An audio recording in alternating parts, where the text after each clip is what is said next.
Pero sa akin, kung willing at handa na si Rachel, Oo. ano Ayun. yung susunod niya? Ano may Mahal kita, yan ay totoo, honey. Okay, hi mo life, another video, another share guys, another POV. So ngayon, magbibigay tayo ng point of view sa isa sa mga exciting part ng interview ni Kalinga Prab kay na Rachel at Roel of Malalago. Yun ang gustong-gusto natin, ano? Yung makachika sila Rachel at Roel of Malalago kapag meron sila mga interviews. Kasi gustong-gusto natin ng mga anong updates. Anong ganap, di ba?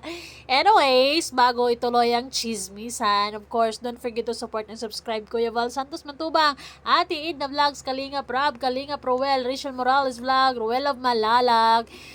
Ayun, sa lahat ng Team Kalingap, Kalingap Vloggers, Keyboys, at sa lahat ng Kalingap Reactors. Ayun, maraming salamat sa support at pagmamahal sa aming lahat. Mabuhay! Mabuhay!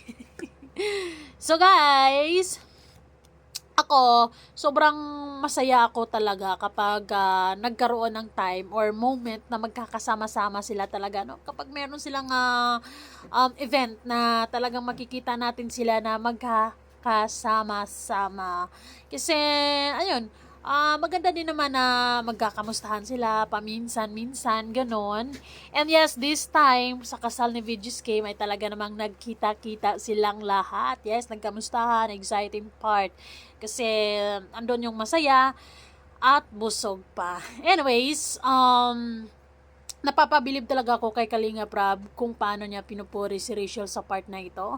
Yes, pupunta at dediretso tayo agad sa exciting part kung saan ay na interview ni Kalinga Prab si Rachel at napahanga siya sa makeup dito at sa look na bilang maid of honor. O, sige na nga, pakinggan natin ang chika.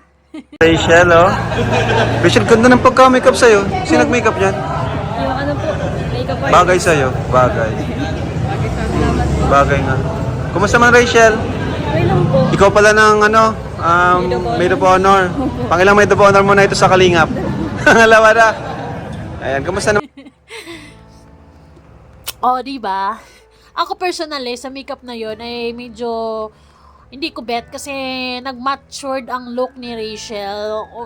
Dahil siguro sa makapal masyado yung kilay para sa akin. Pero, well, maniwala na lang tayo kay Kalinga Prab. With or without makeup naman kay Rachel ay maganda naman talaga siya. Pero sa time na yon, I expect more. Expect more. Nagmamagaling. Anyways, ay sinabi ni Kalinga Prab na maganda si Rachel. Okay, this ay maganda, 'di ba? Kasi iba yung makikita natin sila or si Rachel sa personal at saka sa camera, 'di ba?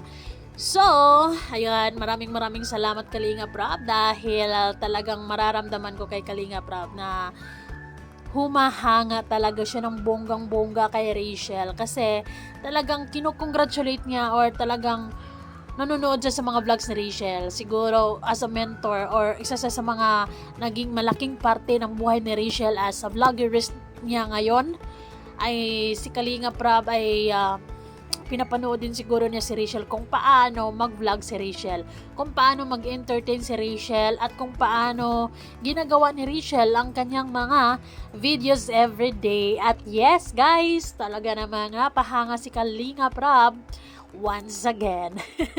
Once again dahil ay yes, yung Rachel na nakilala ni Kalinga Prab noon mas level up, 'di ba? Mas naging kalog, mas naging masayahin, mas in love. Di mo lang alam ang aking nadarama pagkapiling ka, honey, my love, so sweet. So sige na nga, pakinggan na nga natin yung usapan nilang dalawa. Kumusta man, Rachel? Okay lang po. Ikaw pala ng maid of honor. Pangilang maid of honor mo na ito sa Kalingap. Alawa na. Ayan, kumusta naman Rachel ang pagiging Rachel and pagiging vlogger? Ayos lang po. galing mo mag-vlog. Napanood ko. Ikaw nag-edit nun? Ang galing ah. Oh, funny siya, may humor. Ayan. Tapos si Rachel, mga kalingap. Ngayon lang natin nakausap ulit. Ha? Sa live? Ang dami kasi. Nagkikwento ka kasi nun eh. Hindi, tama yun kasi sa vlogging dapat, madaldal dapat. Pagpatuloy mo lang yan kasi bagay ka talaga sa pag-vlog. Ayan, so Rachel. Thank you, Rachel. So guys, ayan, maraming salamat kay Kalinga Prab dahil talagang malaking bagay para sa ating lahat na si Kalinga Prab na mismo ang magpupuri kay Rachel. Though we knew it, we love Rachel. Alam natin kung anong kakayahan ni Rachel, alam natin kung anong kaya ni Rachel. Ay nako, bubugan ng apo yan. Oh, di ba? Malakas or masaya ako na yung mga umuugong-ugong na mga issues dyan na kisyo, ganito, ganyan. Yun, si Kalinga Prab ay hinayaan niya si Rachel na mag-spread yung wings. Ay, ay nahayaan niyang lumipad si Rachel ng sarili niya, and Rachel just did it, diba? Talagang nakaka-proud. Kung ako siguro si Kalinga Prab, masasabi ko talaga na, oy, isa ako sa idol niyan. Well, masaya din ako sa mga nasagot ni Rachel sa part na yon kasi talagang, diba? Masaya lang. Ako lang ba ang masaya kapag si Kalinga Prab at Rachel ay may encounter, yung meron silang yung mga ganyang interviews, ganyan, 'di ba? Masaya na pagkakaroon sila ng time at medyo or naitanong ni Kalinga Prab yung mga umuugong-ugong na mga issues around there, tulad ng yung mga issue na yan na katulad ng bakit hindi nakakasama si Rachel, ganito, ganyan. We knew na Rachel is such a busy person. Oy, sana all. Well, being busy is a blessing, di ba? Anyways, pupunta naman tayo sa interview ni Kalinga Prab kay Rowell of Malalag. Oy. Ayun, tinanong si Rowell kung pangilan na ang pangilang abay na yon, and very proud and thankful siya. Na-appreciate niya ng bonggang-bongga ang pagtitiwala ni Videos Kim sa kanya, na kahit sa short time na nagkakakilala sila ay ginawa siyang best man nito. O, diba? It's such an honor, diba? And deserve naman ni Rowell yun. Kasi tunay na kaibigan ang person. So, ito, panoorin nyo. Best man dito sa Kalingap. Pangalawa ko na to. Pangalawa mo na. Anong pakiramdam at ikaw ay napiling best man ni Videos Kim? Kahit di pa kayo ganun katagal magkakilala. Kahit ilang months lang kami Oo nga, di ba? Oo. Talagang ako yung napili niya bilang best man. Kami naman siya mga kaibigan niya na talagang kababata, ganyan. Sa akin, it's an honor. Kasi nga, it's an honor talaga yun. Binigyan niya yung tiwala sa akin. Saka, hindi naman ako susuporta sa kanya. Dito lang ako bilang kaibigan niya. Yun. Thank you so much kay Grabe. Videos Kim. Pinagkatiwala nga talaga niya. Ganda ng suit mo ngayon, Insan, ha? Grabe bagay, parang businessman. Attorney. O, diba, pareha sila ni Rachel na dalawang busy silang nag-abay sa Kalingap na ay meant to be ang mga person. So guys, papakinggan natin yung maikling interview ni Kalinga Prab kay Rowell, kung anong plano ni Rowell. Rowell saka si Rachel, oh. Insan, anong plano nyo? Kailan ang plano nyo Since di pa man stable. Di ba yung stable? Siguro dahil lang, 5 years from now. 5 years from now. God's Sa tingin mo, kailan yung perfect time? Ano yung magiging sign na perfect time na para sa long table? Para sa akin, pag may na po siya, may halimbawa yung Stable na. May parang nakapagtapos, ganon. Saka andun naman ako, hindi naman binamadali yung Binamadali. tapos pero sa akin, kung willing at handa na si Rachel, ano Ayun. yung susunod? Ano may Ano ba? Siya na ba ang next? Sinagot ka na ba dyan, Dudong Rowell? Ano?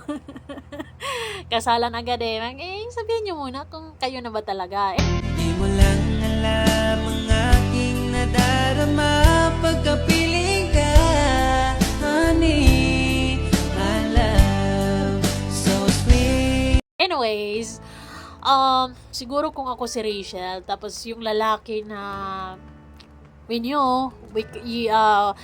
Rachel can't deny it na talagang napamahal na siya kay Rowell, kasi deserve naman talaga din ni Rowell yung ganong klaseng pagmamahal at diba, they deserve each other sa totoo lang.